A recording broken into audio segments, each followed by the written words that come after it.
በስመ አብ ወወልድ ወመንፈስ ቅዱስ አሃዱ አምላክ አደረ ላዕሌሃ ቃል ሥጋ ኮነ ወተወልደ እምኔሃ ነሲየ ማይተበ ዘወልደ እግዚአ ብሔር አትብ በስላሴ እመኒ ወደቁ አቲብየ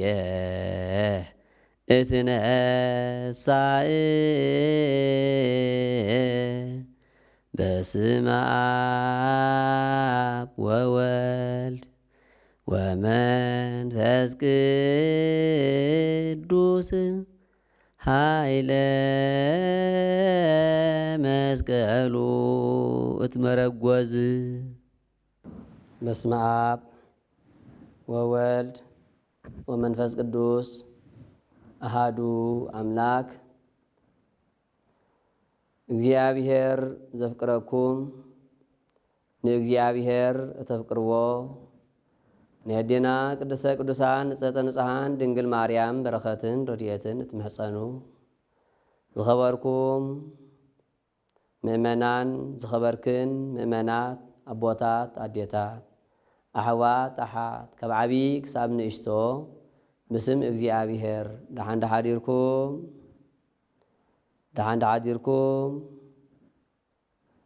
አሜን። እቲ ካብ ዘለዓለም ክሳብ ዘለዓለም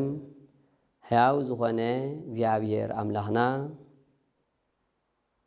ክሳብ ዝዕለት እዚ ክሳብ ሰዓት እዚ ዝዓቀበና ዝሓለወና ብንሃና ጽድቂ ብንሃና ብቕዓት ብንሃና ዕብየት ዘይኮነ ብንሃቱ ምሕረት ብንሃቱ ቸርነት እሞ ምሕረቱ ቸርነቱ ዘይንገር እግዚአብሔር ኣምላኽና ስሙ ዝኸበረን ዝተመስገነን ይኹን። ድንግል ብህሊናሃ ወድንግል በስጋሃ ብሕልናኣ ድንግል ብስጋኣ ድማ ድንግል ዝኾነት ኣዴና ቅድስተ ቅዱሳን ንጽሕተ ንጹሓን ድንግል ማርያም እውን ውዕለታ ኣይንገርኒ እሞ በትወዳ ዘኽበራ ክብሪ ሰማያዊ ክብሪ ይብፅሐያ። ኩሎም ቅዱሳን እግዚአብሔር በብማዕርጎም ክብሪ ምስጋና ይብፅሐዮም። ኣራይ ሒዝናዮ ዘለና ዓብዪ ኣርእስቲ አንቀጸ ጸሎት ዝብል እዩ። አንቀጸ ጸሎት ኣብ ኣርባዕተ ኣርእስቲ ከፊልናዮ ኔርና ኣብ ዝሓለፈ ቀዳማይ ክፋል ትምህርትና ንሱ ድማ መግቢ ነፍሲ ምዃኑ ቀዳማይ ምዕራፍ እዩ። ካልኣይ ምዕራፍ ምስ እግዚአብሔር ኣምላኽ እንዘራረበሉ ቋንቋና ምስ እግዚአብሔር ኣምላኽ እንረኸበሉ መሳልልና ምዃኑ እዩ። ሳልሳይ ንእግዚአብሔር ኣምላኽና እንተበደልና ይቕሬታ እንሓተሉ ጸሎት እዩ። ራብዓይን መወዳእታን ድማ ምስቲ ጽኑዕ ጸላኢና እንዋጋኣሉ ኩናት ካብኡ ካብ ጸላኢ ንዝመጸና ተወርዋሪ ኩናት ድማ መከላኸሊ ዋልታና እዩ። ስለዚ ኣብቲ ቀዳማይ ክፋል ብዛዕባ መግቢ ነፍሲ ምዃኑ ጸሎት ተማሂርና። እቲ መግቢ ነፍሲ ዝብል ኣብ ሰለስተ ንኡሳን ኣርእስት ከፊልናዮ። ስለዚ ቀዳማይ መንፈሳዊ ጉባኤ ወይ ድማ መንፈሳዊ ትምህርቲ ንባዕሉ መንፈሳዊ መግቢ ምዃኑ ተማሂርና። ካልኣይ ክፋል ኣብ ንኡስ ኣርእስት ማለት እዩ ምስጋና ንባዕሉ ምግቢ ናይ ነፍሲ ምዃኑ ተማሂርና። ሳልሳይ ድማ ብዓብዩ ጸሎት መግቢ ናይ ነፍሲ ምዃኑ እሞ ስለዚ እተን ክልተ ንኡሳን ኣርእስት ምስ ወዳእናየን እታ ሳልሰይቲ ክፋል ናብዚ ክንምላኣ ኢና። ሳልሰይቲ ክፋል ማለት ዓይንቲ ማለት እዩ ቀዳማይቲ መንፈሳዊ ጉባኤ ወይ ድማ መንፈሳዊ ትምህርቲ ምግቢ ነፍሲ እዩ ምስጋና ምግቢ ነፍሲ እዩ ኢልና ጸሎት ድማ ምግቢ ነፍሲ እዩ ስለዚህ ጸሎት ኣብዚኣ ትቕጽል ማለት እዩ ጸሎት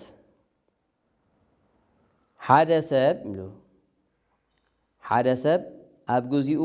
እኹል ዝኾነ ምግቢ ክወስድ ግቡእ እዩ እኹል ዝኾነ ምግቢ እንተዘይወሰደ እንታይ ይኸውን ተተባህለ ነፍሱ እናደኸመ ስጉእ ማለት እዩ እናደኸመ ይኸይድ ማለት እዩ ለውጢ ንሕማቕ እምበር ንጽቡቕ ኣይረአን ማለት እዩ ቦታትና እኳ ዘይበልዐ ኣይመንዐ ይብሉ እዮም ስለዚ ምግቢ ዘይወስድ ሰብ ተደኣ ኮይኑ እኳ ደኣ እቲ ምግቢ እውን ከምቲ ግቡእ ዝኾነ ምግቢ ክወስድ ከም ዘለዎ ክኢላታት ናይዚ ይሕብሩ ስለዚ ነዚ ነገር እዚ ብግቡእ ዝኾነ ምግቢ እንተ ደኣ ተመጊቡ ሰብ ነፍሱ እናጠንከረ ይኸይድ ብግቡእ ዝኾነ ምግቢ ዝወሰደ ሰብ ብሕማም ኣይጥቃዕን እዩ ይጥንክር ነፍሱ ዝኾነ ሕማም ድማ ኣየጥቅዖን ግቡእ ዝኾነ ምግቢ እንተዘይወሲዱ ግና ዝኾነ ሕማም እውን ከጥቅዖ ይኽእል እዩ ነፍሱ ንዓበረ ይኸይድ ስጉ ንዓበረ ይኸይድ ዝኾነ ሕማም ሰዓል እኳ ከይተረፈ ሰዓል እንተሒዛቶ ኣብ ዓራት ይድቅስ ማለት እዩ እዚ ንምንታይ ናምፂናዮ ተተባሃለ ከነማዛዘን ከምታ እታ ስጋ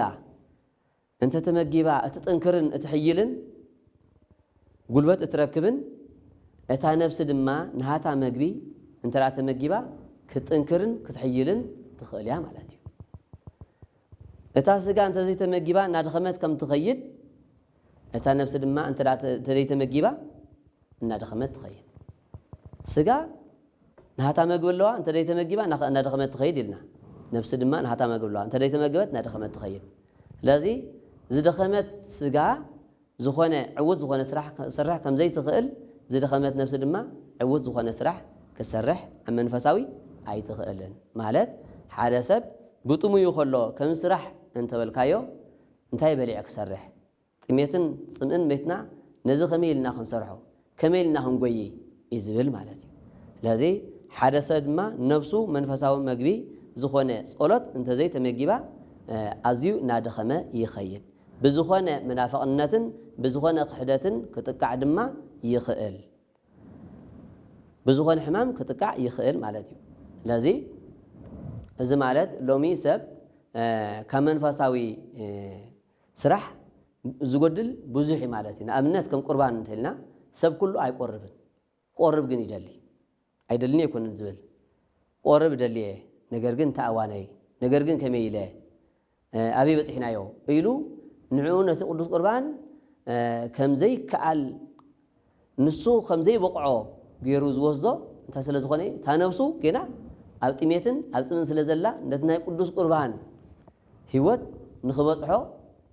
ንዕኡ ንኽሰርሖ ዓቕሚ ይስእን ማለት እዩ ስለዚ ሰብ ኩሉ ግዜ ኣብ ጸሎት እንተ ደኣ ዝርከብ ተደኣ ኮይኑ ግን ንዝኾነ ይኹን ክዕወት ይኽእል እዩ ስለዚ ጎይታ ዝበሎ ክንርኢ ጸልዩ ከመ ኢትባኡ ውስተ መንሶት ወንጀል ማቴዎስ ምዕራፍ 26 ፍቕዲ 41 እዩ ጸልዩ ከመ ኢትባኡ ውስተ መንሶት ናብ ፈተና ከይተኣትዉ ጸልዩ ናብ ፈተና ከይተኣትዉ ናብ ሓጢኣት ከይትወድቁ ናብ መከራ ስጋን መከራ ነፍስን ናብ ገሃንምን ከይተኣትዉ እንታይ ግበሩ ጸልዩ ስለዚ ሰብ ናብ መከራ ዝወድቕ እንታይ ንሕር ዘይገበረ እዩ ጸሎት ንሕር ዘይጸለየ ካብ መከራ ዝድሕን እንታይ ምስ ዝገብር እዩ ጸሎት ንዝጽሊ ስለዚ ጎይታና መድሓኒና ኢየሱስ ክርስቶስ ናብ ፈተና ከይተኣትዉ ጸልዩ እዩ ዝበለ እዚ ቃል እዚ ጎይታ ንመን ተናጊርዎ እንተተባህለ ንቅዱሳን ሐዋርያት ንቅዱስ ጴጥሮስ ሊቀ ሐዋርያት ከምኡ ድማ ንቅዱስ ዮሐንስ ንቅዱስ ሐዋርያ ያዕቆብ ነዚኦም እዩ ተናጊርዎ ኣበይ ንሱ ኣብ ዝተሓዘሉ ግዜ ኣቐዲሙ ካብቶም ካልኦት ሐዋርያት ፈልዩ ነዞም ሰለስተ ሰባት ሒዝዎም ምሕድግ በለ እንደገና ንዓኣቶም እውን ንስኹም ኣብዚ ጸልዩ ኣነ ድማ ኣብቲ ክጽሊ እየ ብማለት ጎይታናን መድሓኒናን ኢየሱስ ክርስቶስ ካብኣቶም ተፈልየ ይብል ቅዱሳን ሐዋርያት ኣብዚ ግዜ እዚ ጸልዮም ዳይጸለዩን ንዝብል ሕቶ ኣይጸለዩን ብዘይ ምጽላዮም ቅዱሳን ሐዋርያት እንታይ ዝረኸቦም ጸገም ኣሎ ምክንያቱ ንሕር ዘይጸለኻ ጸገም ኣሎ ትብል ተዳሃሊኻ እንድሕር ደኣ ዘይጸለኻ እንድሕር ዘይጸለኻ ጸገም ኣሎ ክባሃል ተዳ ኮይኑ እሞኻ ቅዱሳን ሐዋርያት እንድሕር ዘይጸለዩ እንታይ ጸገም ረኺብዎም እንተተባሃለ ካብኡ ይሰውረና ዓብዪ ጸገም እምበር ረኺብዎም እንታይ ድብል ጸገም ቅዱሳን ሐዋርያት ጎይታ ምስ መፀ ደቂሾም ጸኒሖሞ ንሓደ ሰዓቶም ምሳይ ምዝጋሲንኩም ኢሉ ድማ ጎይታ መድኃኔ ዓለም ገንሖምን ገሰጾምን ቅድሚ ሁሉ ብጎይታ ተገኒሖም ብጎይታ ድማ ተገሲጾም ማለት እዩ ብድሕሪኡ በል ሕጂ እውን ጸልዩ ኢልዎም ከደ ሕጂ እውን ኣይጸለዩን እንደገና ሳልሳይ ግዜ መፀ እሞ በል ሕጂስ ደቅሱ በሎም እዚ ድማ ግዜ ዝጽልዩሉ ግዜ ሓሊፉ ሕጂ ግን ናይ ፈተና ግዜ ናይ መከራ ግዜ ዳ እምበር ናይ ጸሎት ግዜ የለን ንማለት እዩ ከምዚ እናበሎ ከሎ ድማ ኣይሁድ መጽዮም ንጎይታና መድኃኒናን ኢየሱስ ክርስቶስ ከም ዕስለ ንህቢ ኮይኖም ኩሎም ዓሰልዎ ቅዱስ ጴጥሮስ ድማ ኣቐዲሙ ኣይክሕደካን ኢሉ ተመኪሑ ወይ ድማ ነዚ ዘረባዚ በቓሉ ኢልዎ ነይሩ እሞ ደድሕር ጎይታ ሰዓበ ጎይታ ኣብቲ መካብያ ምስ ኣተወ ቅዱስ ጴጥሮስ እውን ደድሕሪኡ ኣተወ ኣብዚ ግዜ እዚ በታ ለይቲ እቲኣ ኣዝዩ ከቢድ ዝኾነ ቁሪ መፀ እሞ ቅዱስ ጴጥሮስ ኣዝዩ ቁሪ ስለ ዝተሰምዖ ምስቶም ንጎይታ ዝሰቕሉ ዘለው ኮይኑ ምስኦም ሕብረት ገይሩ ክስሕን ደለየ ሓዊ ክመውቕ ማለት እዩ እንተኾነ ግን ንሶም ፈቃደኛ ኣይኮኑን ንሱ ምስኣቶም ከይሓብር ከኣቢ ዝነበሮ ብግልባጡ ንሶም ኣብዮም ማለት እዩ ኣታ ስኻ ደኣ ምስ ኢየሱስ ዝበሃል ዝነበረ እንዲኻ በልዎ እሞ ንሱ ግና ኣይፈልጦን እየ በለ ንጎይታ መድኃኔ ዓለም ካብ ዛዕቢ ፈተና ኣሎ ቅዱስ ጴጥሮስ ኣቐዲሙ ጸሊ ምስ በሎ ጎይታ ጸልዩ እንተዝኸውን እዚ ፈተና እዚ ኣይምገጠሞን ኣይፈልጦን እየ ዝብል ፈተና ኣይምገጠሞን እንደገና እዛ ቃል እዚኣ ምስ በለ ምስኦም ክሓብር ኣይከኣለን ግዲ ፈሊጦም ኒኦም ኢሉ ስክፍታ ስለ ዝሕደረሉ ናብቶም ካልኦት ከይዱ በዛ ሓደ ወገን እውን ነይረን እሞ ናብኣቶም ከደ ንሶም እውን ከቐርቦ ይከኣሉን ንስኻ ምስቲ ናዝራዊ ነርካ ኢኻ በልዎ ቅዱስ ጴጥሮስ ሕጂ ከዓ ኣይፈልጦን እየ በለ ካብዚ ሰውረና እግዚኣብሔር ክልተ ግዜ ንጎይታ መድኃኔ ዓለም ክሓደ ሕጂ እውን ስክፍታ ኣይገደፎን ቅዱስ ጴጥሮስ ስለ ዝፈለጥዎ ምንም እኳ ኣይፈልጦን እየ ይበል ዳ እምበር ስክፍትኡ ኣብ ውሽጡ ስለ ዘሎ ሕጂ እውን ምስኦም ክሓብር ኣይደለየን እሞ ኣብ ዘይፈልጥዎ ክኸይድ ስለ ዝደለየ ናብቶም ካልኦት ጭፍራ ድማ ከደ ንስኻ ምስ ኢየሱስ ናዝራዊ ዘይኮንካን በልዎ ሕቱም ሰባት ኣይገበርናኩም ኢሉ ሒዝዎ ዝነበረ እናደርበ ከምዚ ይግበረኒ ኣይፈልጦን እየን ኢሉ ንሳልሳይ ግዜ ርግፅ ንስኻ ምስ ነርካ ኢኻ ኣዘራርበኻ ኸማን ይፍልጠካ ኣሎ ኢሎም እኳ እንተኸትዕዎ ቅዱስ ጴጥሮስ ክኣምን ኣይደለየን ሰለስተ ግዜ ንጎይታ መድኃኔ ዓለም ክሒድዎ ቅዱስ ጴጥሮስ ኣይፈልጦን እየን ኢልዎ ኣይፈልጦን ይፈልጦ እምበር ከም ዝፈልጦስ ወንጌል ማቴዎስ ምዕራፍ 16 ፍቕዲ 16 ብሰፊሑ ብፍሩይ ቀለም ተጻሒፉ ኣሎ ጎይታናን መድኃኒናን ኢየሱስ ክርስቶስ ሰብ ንዓይ መን ይብለኒ ኣብ ዝበለ ግዜ ምን ከም ዝብሎ ሰብ ቅዱሳን ሐዋርያት ነናሃቶም ርእቶ ሂቦም ንስኹም ከ መን ትብሉኒ መን ትብሉኒ ንስኹም ከ መን ትብሉኒ ምስ በሎም ናብ ርእሶም ዝወረደት ታሕቶ ዝኸበደት ኮይና ተሰሚዓቶም ስገጥ በሉ ቅድሚ ኩሎም ሐዋርያ ቅዱስ ጴጥሮስ ኢሉ ብምልዓል ተዛረብ ምስ በሎ ጎይታ መድኃኔ ዓለም አንተ ውእቱ ክርስቶስ ወልደ እግዚአብሔር ያው ንስኻ ንእግዚአብሔር አብ ናይ ባህሪ ወዱ ክርስቶስ ኢኻ ኢሉ መስከረ ኣብዚ ግዜ እዚ ድማ ብፁዕ አንተ ጴጥሮስ እስምዒከ ሳታልእከ ዘስጋ ወደም አላአዊ ሰማያዊ ስጋዊ ደማዊ ስጋ አቦ አይገለጸልካን ሰማያዊ አቦ ይገለጸልካ ዘረባዚ ኢሉ ብፁዕ ኢሉ ድማ ጎይታና መድኃኒና ኢየሱስ ክርስቶስ ሞገሶ ንመን ንቅዱስ ጴጥሮስ ስለዚ እዚ ከምዛ መሰለ ሞገስ ተቀበለ እኳ ጥራይ ሱድራ ዘይኮነ አንተ ኮክሆ ዲበዛቲ ኮክሆ አንጻለ ቤተ ክርስቲያን ወይጅክሉዋ አናቅጸ ሲኦል አማሰኖታ ወአንቁልቁለታ እምባር ንስኻ ኸውሒ ካብ ዛራ ኸውሒ አድማን ቤተ ክርስቲያን ከሃንጻየ አጋንንትን ኣብ ደገታ ሲኦልን ከናውጽዋን ከንቀልቅልዋን ዘይኽእሉ ቤተ ክርስቲያን ኣባኻ ከሃንጻየ ኢሉውን እግዚአብሔር አምላኽ መፍትሕ ናይ መንግስተ ሰማያት ክህበካየ ኣብ ምድሪ ዝኣሰርካዮ ሰማይ እስር ክኸውን እዩ ኣብ ምድሪ ዝፈትሐካዮ ሰማይ ፍትሕ ክኸውን እዩ እናበለ እኳ እግዚአብሔር አምላኽ ዝመጎሶ ከምዚ ገይሩ ምስ ጎይታናን መድኃኒናን ኢየሱስ ክርስቶስ ጥብቂ ይርከብ ዝነበሮ እኳ ደኣ ልዕሊ ሃዋርያት ንጎይታናን መድኃኒናን ኢየሱስ ክርስቶስ ዝፈልጦ ብቃል ጥራይ ዘይኮነ ብግብሪ ጥራይ ዘይኮነ ብቃል ቅዱስ ጴጥሮስ ኣይፈልጦኒን ዘበለቶ መዓልቲ ዘይምጽላይ ዝነበረት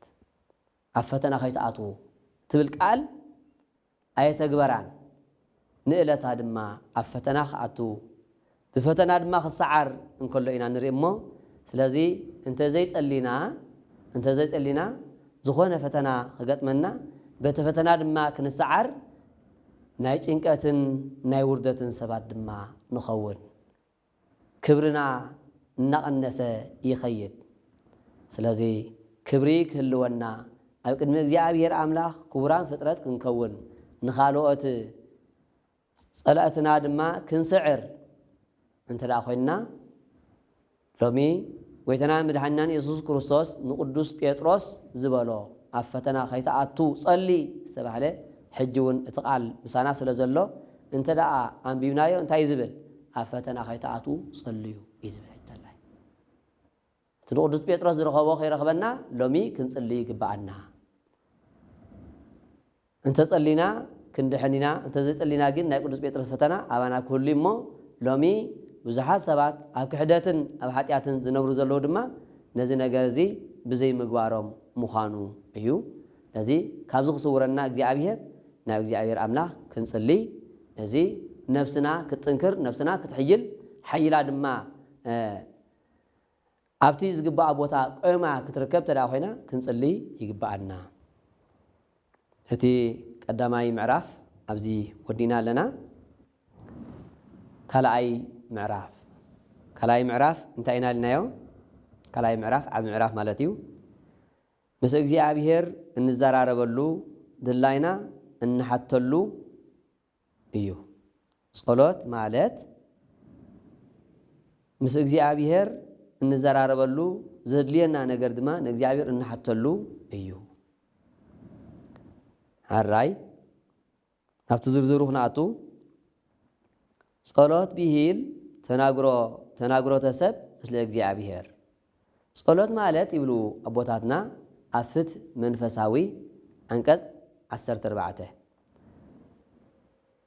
ጸሎት ማለት ሰብ ምስ እግዚአብሔር አምላኽ ዝዘራረበላ ቋንቋ እያ ይሉ ጸሎት ብሂል ተናግሮተ ሰብ ምስለ እግዚአብሔር መቸም ንዓና ዘድልየና ኩሉ ንእግዚአብሔር ብጸሎት ንሓቶ ንሱ ድማ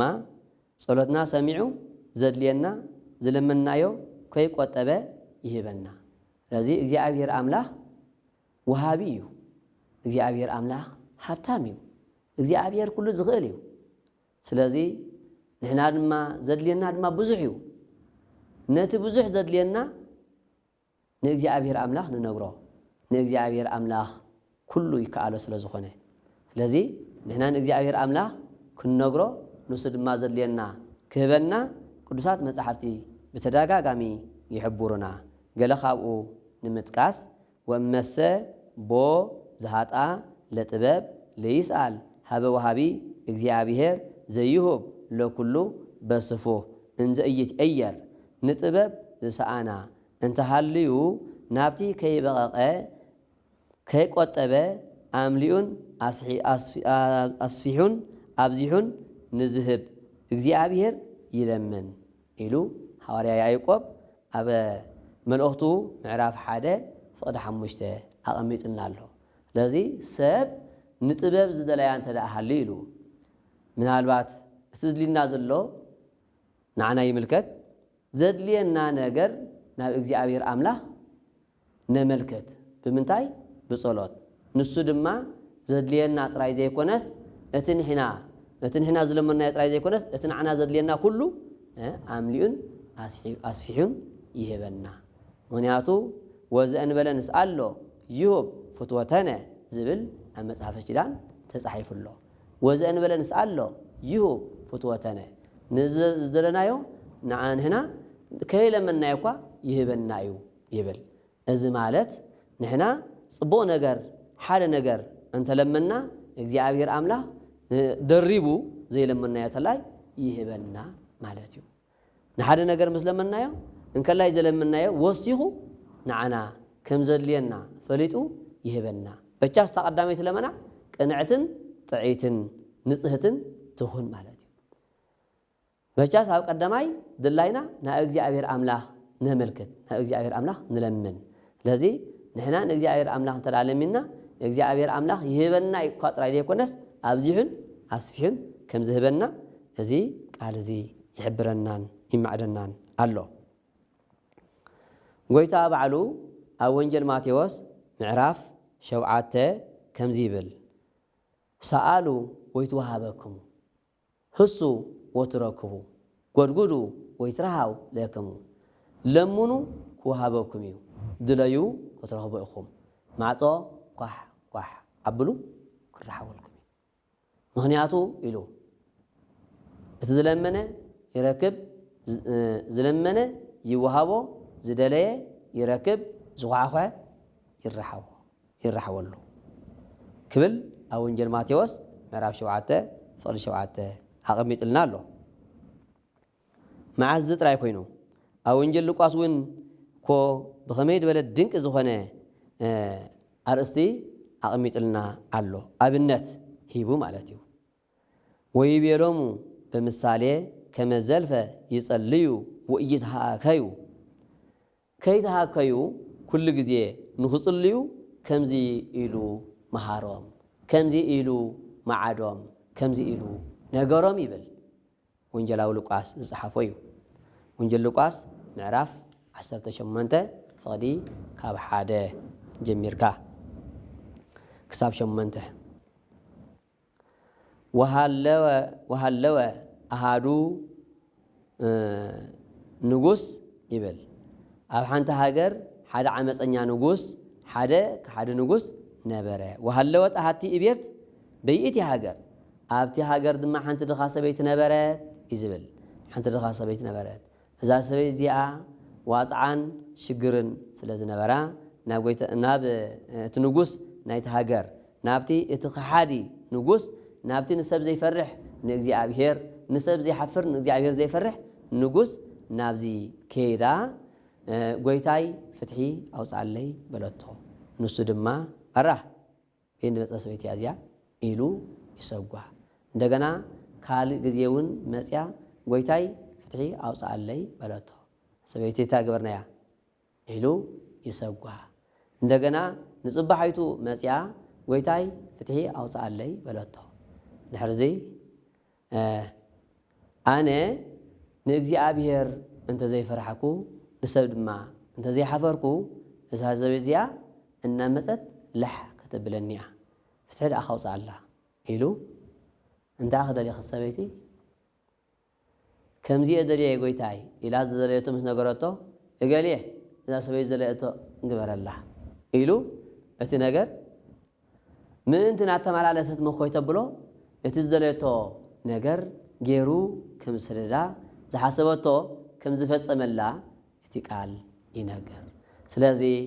እቲ ዓመፀኛ ንጉስ ፍትሒ ዘይብሉ ፍርዲ ዘይብሉ ፍርዲ ዘውፅአ ስለ ዝተመላለሰት እያ። ስለዚ ምምልላስ ይትረፍ ግዳ ንመሓሪ ምሕረት ዝልማዱ እግዚአብሔር ንዓመፀኛ እኳ ፍትሒ ከውፅእ ዝኽእል ዋጋ ዘለዎ እሞ ለዚ ኩሉ ግዜ ከይተሃክኹም ጸልዩ أنا دما زلخمو كبكمن زلخمو كسمعكمن كبل ويتنان مدحنان يسخصص مهرنان معدنان علو سلازي صلات مالت مس እግዚአብሔር አምላክ مزرراب እዩ ምክንያቱ كل ጊዜ مزنغوز مستزراربت زنغوزي فتحي كم زوصلا مساي انت ترغاغام انت تزاريبكم نباي انت ممصيخوم اتزدليكم انت نغيركمني انا لما كبكم فقادنيا يزبل مدحاني على مالتي لمنوني بصلت لمنوني كحوحني انا لما كبكم ان بلا እግዚአብሔር አምላክና ናይና አኻትኩምን ክንገብሮ ዝግባአና ባዕሉ ይምኽረናን ይምዕደናን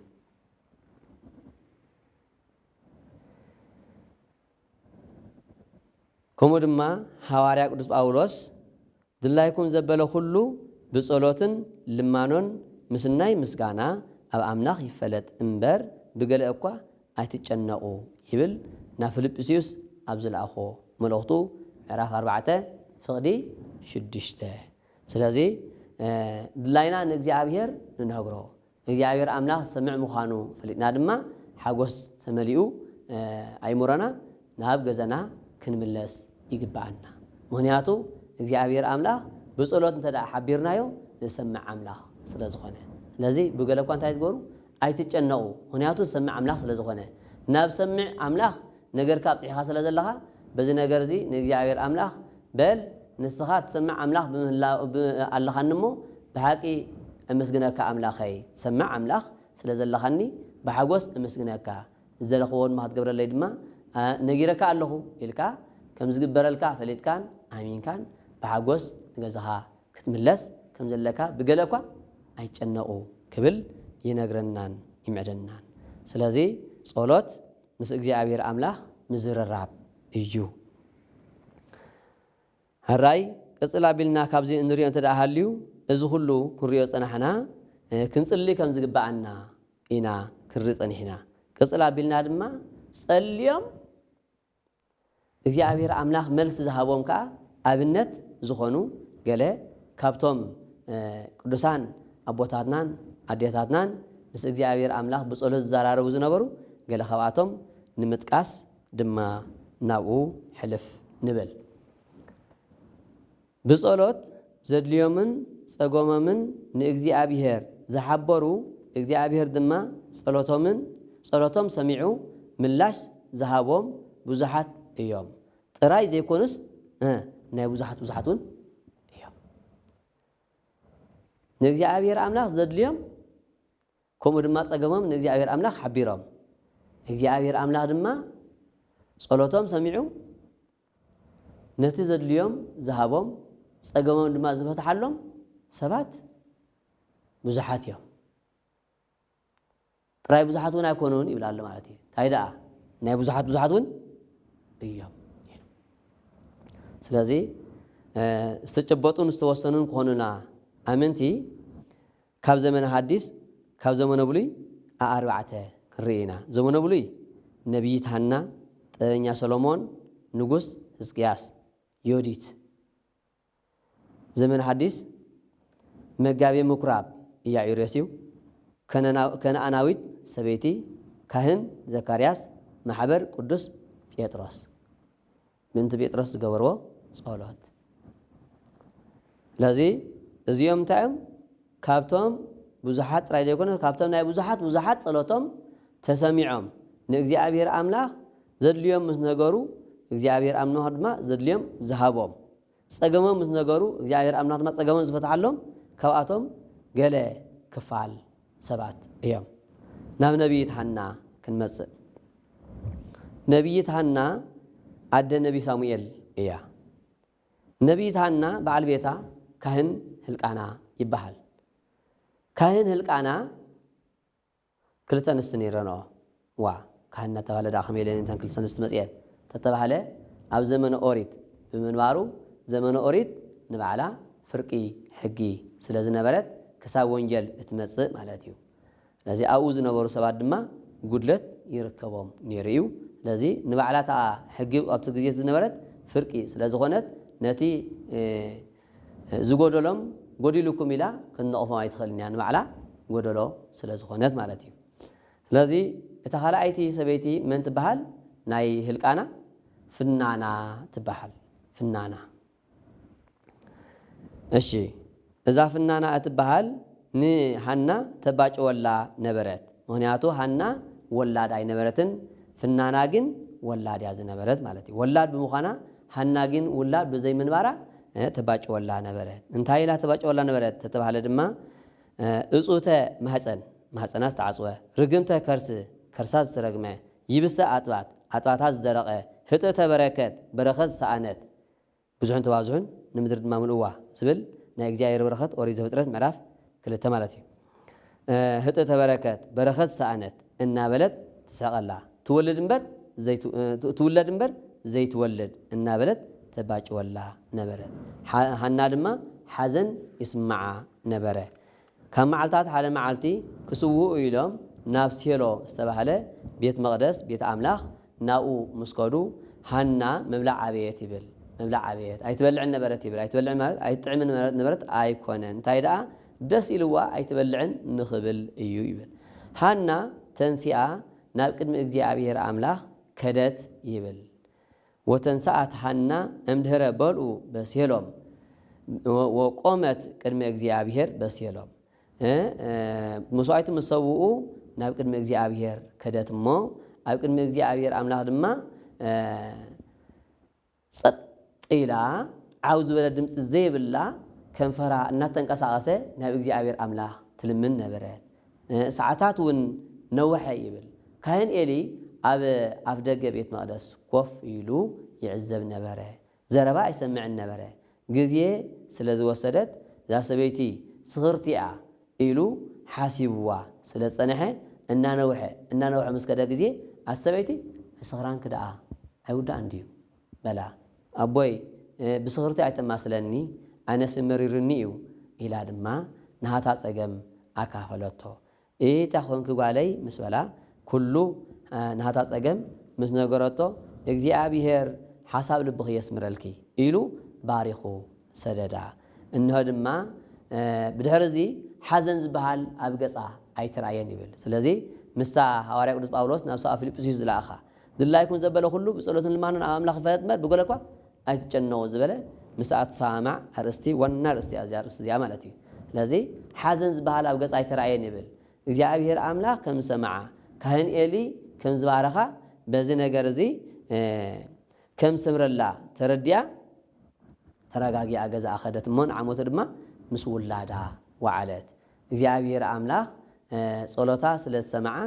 ሳሙኤል ኢላ ድማ ነቲ ቆልዓ ስም ኣውፅኣትሉ ሳሙኤል ማለት እግዚኣብሔር ሰሚዕኒ ማለት እዩ እግዚኣብሔር ሰሚዕኒ ስለዚ እግዚኣብሔር ክሰምዓ ዝኸኣሎ ንሳ ድማ ጸሎት ስለ ዝጸለየት ማለት እዩ እግዚኣብሔር ኣምላኽ ክሰምዓና ድልው እናሃለዎ ከሎ ንሕና ንእግዚኣብሔር ኣምላኽ ዘስምዕ ቃል እንተደይ ሂብናዮ ንእግዚኣብሔር ኣምላኽ ብጸሎት እንተዘይ ሓቢርና እንተዘይ ለሚና እግዚኣብሔር ኣምላኽ እቲ ዘለናዮ ክህበና ኣይኽእልን እዩ ማለት እዩ ስለዚ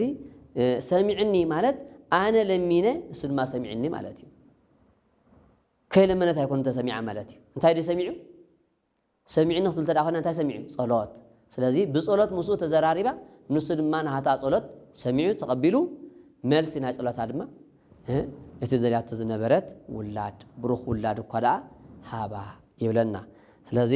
ጸሎት ማለት እንታይ ማለት እዩ ተተባሃለ ምስ እግዚኣብሔር ኣምላኽ ምዝርራብ ንእግዚኣብሔር ኣምላኽ ዘድልየካ ነገር ምሕታት ማለት እዩ ዘድልያ ነገር ውላድ እዩ ነይሩ ንእግዚኣብሔር ኣምላኽ ውላድ ሃበኒ ኢላ ሓቲታ ንሱ ድማ ሂብዋ ስለዚ ጸሎት ምስ እግዚኣብሔር ኣምላኽ ምዝርራብ እዩ ሕራይ እዛ ካልኣይ ጠቕሲ ጠቒስና ክንውድእ ኢና ማለት እዩ እዚ ድማ ጥበበኛ ሰሎሞን እዩ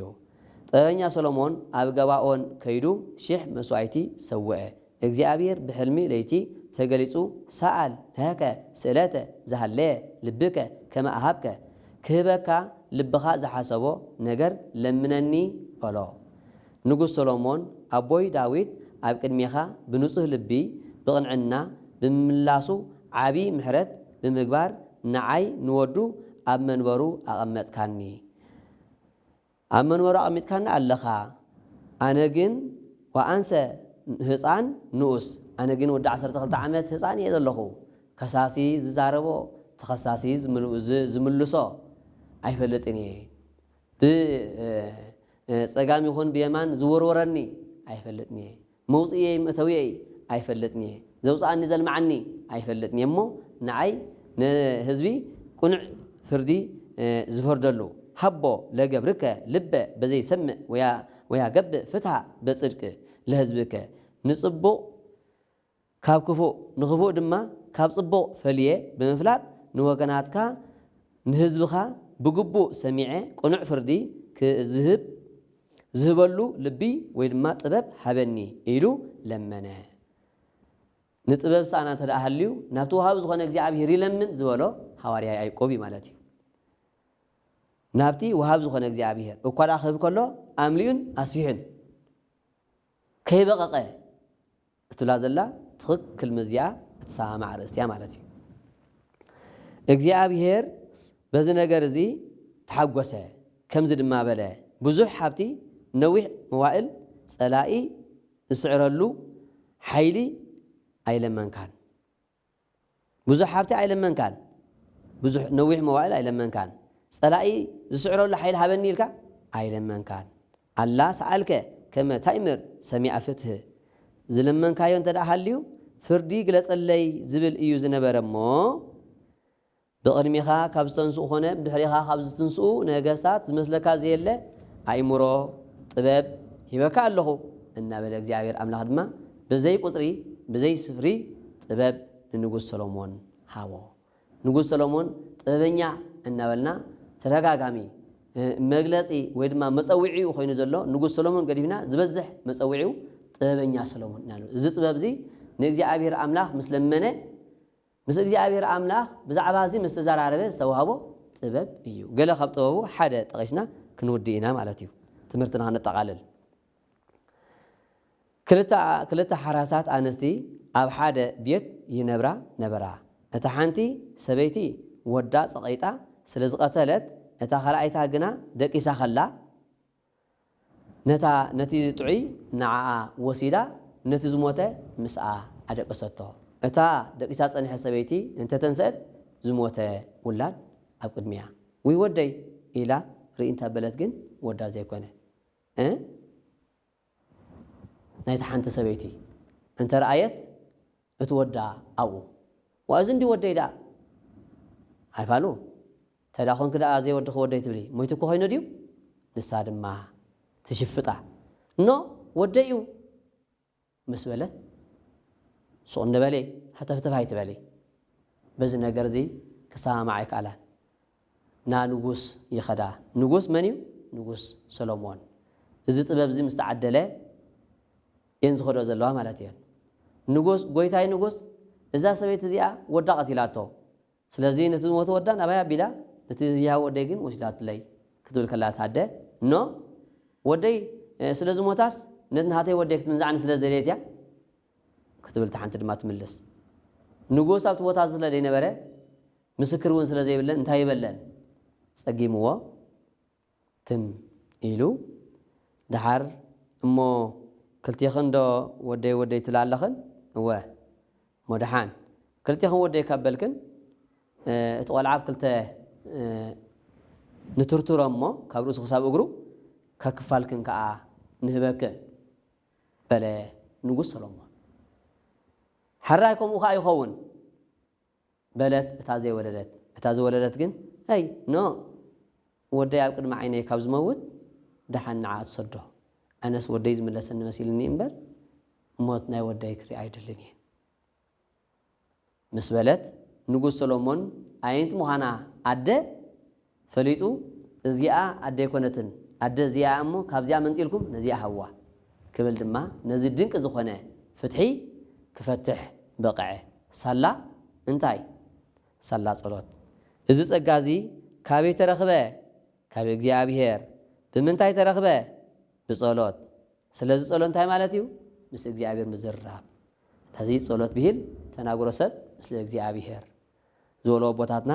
ነዚ ሒዘም እሞ ለዚህ ኩሉ ግዜ ክንጽልይ ከለና ምስ እግዚአብሔር አምላኽ ኢና እንዘራረብ ዘድልየና ኢና እግዚአብሔር አምላኽ ንሓተት እግዚአብሔር አምላኽ ድማ እዚ ኣለኩም እዚ ድማ ኣይርከብኒ ጸኒኹም ምፁ ዝብል ዘይኮነ ኩሉ ዝርከቦ ኣምላኽ ኩሉ ክህብ ዝኽእል ኣምላኽ እዩ ዘለና እሞ ንእግዚኣብሔር ብጸሎት ክንሓቶ እግዚአብሔር አምላክ ድማ ዘድልየና ክበና ቅዱስ ፈቃዱ ይኹነና ሕያው እግዚአብሔር አምላክና ኣብዚ ድማ እቲ ኻልኣይ ክፋል ወዲና ስለ ዘለና ነቲ ዝተምሃርናዮ ትምህርቲ ኣብ ልቦናና ይሕድረልና ናብ ሳልሳይ ክፋል ክሳብ ንራኸብ እግዚአብሔር ሰላም ይግበረልና ኣብዚ እውን ሕፅር ዝበለት መዝሙር ክንዝምር ኢና እስመ ሃይልየ ወፀወንየ አንተ ወበእንተ ስምከ ምርሃኒ ወስየስየኒ እስመ ሃይልየ ወፀወንየ አንተ ወፀወንየ እስመ ሃይልየ ወፀወንየ አንተ ወፀወንየ ወበእንተ ስምከ ወበእንተ ስምከ ወበእንተ ስምከ ምርሃኒ ወስየስየኒ ወበእንተ ስምከ ወበእንተ ስምከ ወበእንተ ስምከ ምርሃኒ ወስየስየኒ እስመ ሃይልየ ወፀወንየ አንተ ወፀወንየ እስመ ሃይልየ ወፀወንየ አንተ ወፀወንየ ወበእንተ ስምከ ወበእንተ ስምከ ወበእንተ ስምከ ምርሃኒ ወስየስየኒ ወበእንተ ስምከ ወበእንተ ስምከ ወበእንተ ስምከ ምርሃኒ ወስየስየኒ እስመ ሃይልየ ወፀወንየ አንተ ወፀወንየ እስመ ሃይልየ ወፀወንየ አንተ ወፀወንየ ወበእንተ ስምከ ወበእንተ ስምከ ወበእንተ ስምከ ምርሃኒ ወስየስየኒ ወበእንተ ስምከ ወበእንተ ስምከ ወበእንተ ስምከ ምርሃኒ ወስየስየኒ እስመ ሃይልየ ወፀወንየ አንተ ንስኻ ሃይለይ ኢኻ ንስኻ መፀጊዐየ ኢኻ ወበእንተ ስምከ ምርሃኒ ወስየስየኒ ብስምካ ስለ ዝኣመንኩ ብስምካ ስለ ዝተጠመቕኩ ብስምካ ስለ ዝተምሃርኩ ስለዚ ነዚ ኢልካ ምርሃንን መግበንን ምርሃኒ ከመ ቦታተይ ምርሃኒ ፍና ከመ ቦታተይ መግበኒ መና ዝብል ትርጉም ዘለዎ እዩ ስለዚ እግዚአብሔር ኣምላኽና ቁኑዕ ዝኾነ መገዲ ክመርሓና ፀጉኡ ምሕረቱ ድማ ክምግበና ቅዱስ ፈቃዱ ይኹነልና ስብሃት ለእግዚአብሔር ሻነ ዘፈጠረ